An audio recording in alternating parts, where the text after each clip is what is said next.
Eh bien salut tout le monde, c'est Maxence, aujourd'hui on se retrouve pour une nouvelle vidéo. Cette fois-ci c'est une vidéo sur mon deck Monarch. Alors oui, je refais une vidéo parce que j'ai supprimé la première parce que en fait j'avais pas eu assez de place mémoire. Donc là je la refais, cette fois j'aurai de la place mémoire qu'il faut. Donc vous inquiétez pas, en fin de vidéo je ne serai pas speed comme la dernière fois.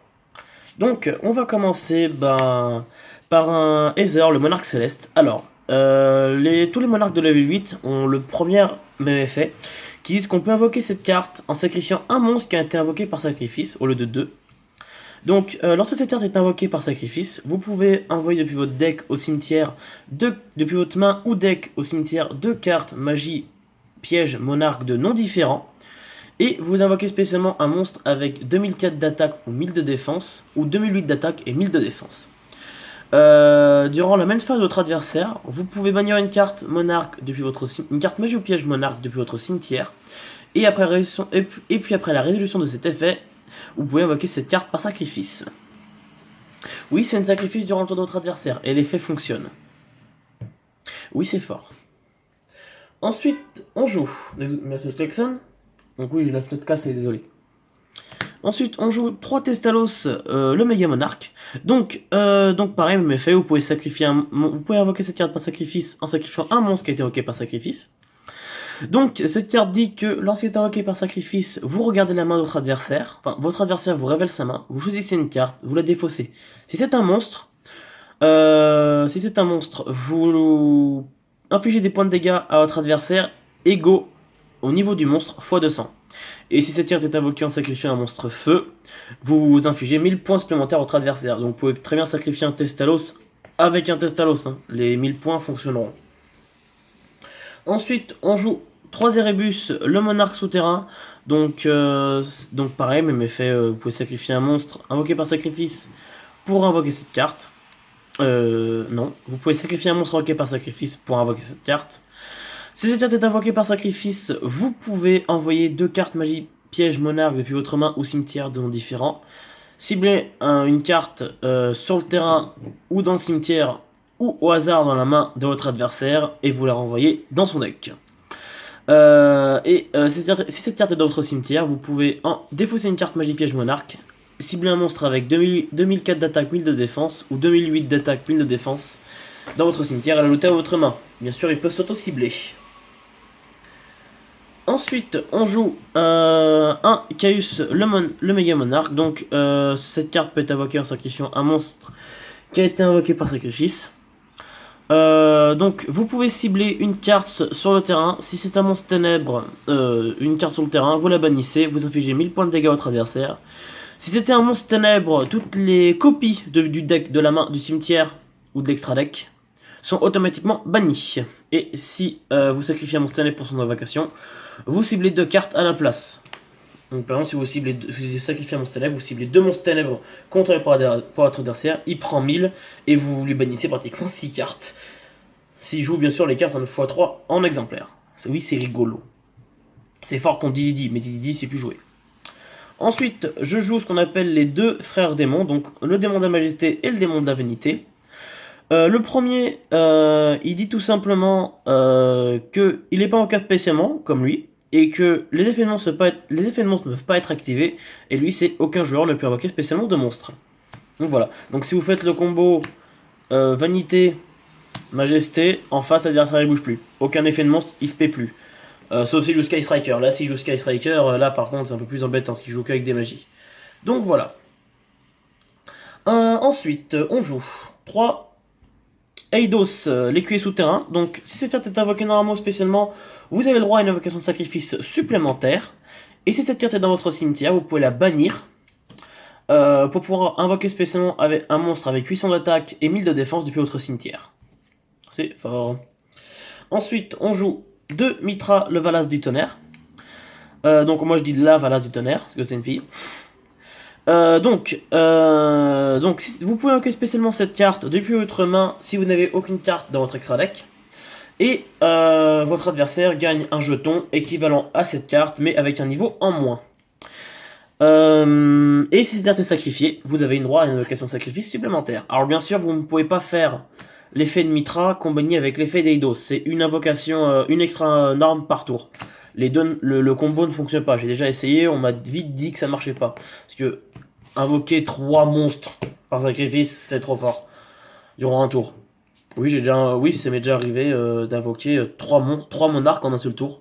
Même sans le combo Eidos Mitra qui ne fonctionne pas, c'est largement faisable. Je l'ai déjà fait. Bien sûr, pas sacrifice, je précise. Ensuite, idéal écuyer céleste. Donc, si cette tête est invoquée normalement spécialement, vous pouvez invoquer spécialement un monstre en position de défense qui a 800 d'attaque, 1000 de défense depuis votre deck. Donc, c'est très fort. Donc, en tour 0 ou tour 1, c'est Idea. Effet, vous invoquez Eidos. Après, par exemple, si vous avez Eidos dans votre cimetière et Idea, au tour prochain, vous faites effet Eidos, je le banne. Effet Idea, je l'aspect. Effet Idea, j'invoque Mitra depuis mon deck. Je sacrifie Idea et Mitra, je leur rends une invocation, sacrifice supplémentaire. C'est fort. Et lorsque cette carte est envoyée au cimetière, vous pouvez cibler une carte magie ou piège monarque dans banni et vous l'ajoutez à votre main. Voilà. Elle recycle depuis la banne. Ensuite, on joue 3 retours des monarques. Donc cette carte elle dit que lorsque vous invoquez un monstre par sacrifice, vous pouvez ajouter un monstre avec 2004 d'attaque et 1000 de défense depuis votre deck à votre main de nom différent du monstre que vous avez invoqué par sacrifice. Ou alors c'est le même effet mais pour un monstre qui a 2008 d'attaque. Bien sûr vous ne pouvez pas invoquer depuis l'extra deck. Le tour où vous avez activé cet effet. Que je relise hein. Alors... Donc vous ne pouvez pas invoquer depuis l'extra deck lorsque vous depuis l'extra deck. Non c'est tout court, c'est première ligne, vous ne pouvez pas invoquer depuis l'extra deck. En fait j'ai jamais compris pourquoi est-ce que ce deck il empêchait l'invocation depuis l'extra. Je n'ai jamais compris pourquoi est-ce qu'ils avaient... peut-être parce que c'est que des level 8 et que des X68 et il y en a souvent des très très fortes. Je ne sais pas. Ensuite, on joue 3 ténacités des monarques. Donc, vous révélez un monstre qui a 2004 d'attaque et 1000 de défense, ou 2008 d'attaque et 1000 de défense. Vous ajoutez une carte magie piège monarque, excepté ténacité, depuis votre deck et votre main. Donc, c'est assez fort, ça permet d'aller chercher n'importe quelle carte monarque. Ensuite, on joue 3 assauts des monarques. Donc, cette carte, elle dit que... votre adversaire ne peut pas cibler ou détruire de monstres invoqués par sacrifice que vous contrôlez avec des effets de cartes. Donc voilà. Donc ça résiste un petit peu à tout. Donc si votre adversaire, vous attaquez votre adversaire fait force de miroir, on dit non, j'ai assaut sur le terrain, ça peut continuer. T'as usé ta force de miroir. 3 domaines des vrais monarques. Tant que vous avez aucune carte dans votre extra deck et que vous êtes le seul à avoir un monstre invoqué par sacrifice sur le terrain, votre adversaire ne peut plus invoquer de l'extra deck. Donc si votre adversaire joue bas, par exemple pour dire Sky Strike, hein, c'est un deck qui joue beaucoup sur les magies pièges, ou alors qui joue quand même pas mal sur l'extra on va dire, même si voilà, clairement il bouge plus. Enfin, il peut continuer à faire des choses, que c'est Sky Strike, ça gère facilement Monarque, mais au début de leur tour, quoi, il leur faut quand même un peu de leur extra pour Shijuku et l'autre, je sais plus comment ça s'appelle. Donc ça le bloque un petit peu, mais ça le verrouille, mais ça l'handicape pas. Voilà. J'essaie de trouver des decks qui jouent. Il y a quel deck qui joue avec l'extra deck, qui joue beaucoup avec l'extra deck. Dragard. Cherchez un deck Dragard. C'est le nouveau deck en ce moment. Il joue beaucoup avec l'extra deck. Donc vous lui sortez ça, l'adversaire il fait bon, bah je fais comment? Bah tu te démerdes mais tu joues. Voilà. J'ai oublié ce que j'ai enlevé cette carte, mais j'ai parlé du premier effet. Donc son deuxième effet est dit que si un monstre invoqué par sacrifice que vous contrôlez attaque, j'ai bien dit seulement attaque, et s'il a attaqué ça compte pas, il gagne 800 points d'attaque, tout simplement. Et le dernier effet c'est que vous pouvez révéler un monstre avec 2000 d'attaque et 1000 de défense, et vous réduisez son niveau de 2. Ensuite on joue une panthéisme des monarques, donc c'est comme Heather, elle est limitée à 1. Donc vous défaussez une carte magie piège monarque, vous piochez 2 fois. Cet effet est utilisable autant de fois que vous avez cette carte en main. Son second effet est utilisable qu'une fois par tour par contre. Il dit que vous bannissez cette carte depuis votre cimetière. Vous révélez 3 cartes magie piège monarque depuis votre deck et votre adversaire en choisit une. Vous révélez quand c'est en début de partie souvent 3 fois la même. Comme ça votre adversaire il n'a pas le choix. Ensuite on joue une carte qui est revenue à 3 et qui avant était limitée à 1. C'est la tempête des monarques. Donc, cette carte est dit qu'une durant ce tour, si vous allez invoquer par sacrifice un ou plusieurs monstres, vous pouvez sacrifier un monstre contrôlé par votre adversaire.